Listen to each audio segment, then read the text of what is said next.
भाऊ इथे ज्या महिला आहेत त्या तुमच्यापर्यंत पोहोचू शकत नाहीत, पण त्या प्रत्येकाची ही भावना आहे की आमचा सख्खा भाऊ सणाला सुद्धा आम्हाला ब्लाऊज पीस घेत नाही, पण आज गेले 18 महिने झालं देवेंद्र भाऊ दर महिन्याला 1,500 रुपये आमच्यासाठी पाठवत आहेत.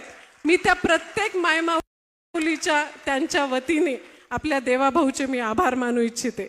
आपण केलेली प्रत्येक कृती आमच्यासाठी अतिशय एक प्रेरणादायी असते. भाऊ, आपण डिजिटल महापालिकेचा एक नवीन प्लॅन करत आहात किंवा करत नसाल तर आपण त्याच्यासाठी मी आपल्याला विनंती करेन की पारदर्शकता हा तुमच्या पूर्ण प्रशासनाचा एक सगळ्यात महत्त्वाचा अंग आहे. त्यामुळे डिजिटल महापालिका ही एक नवीन संकल्पना आपण त्याच्यासाठी घेऊन येणार आहात. भाऊ, लातूरमध्ये महापालिका 2012ला झाली आणि आपण आज 25मध्ये आहोत. महापालिकेचं स्वतःचं इंडोर हॉस्पिटल नाही आहे. भाऊ, इथे जिल्हा रुग्णालय नाही आहे आणि महापालिकेचं इंडोर हॉस्पिटल नाही.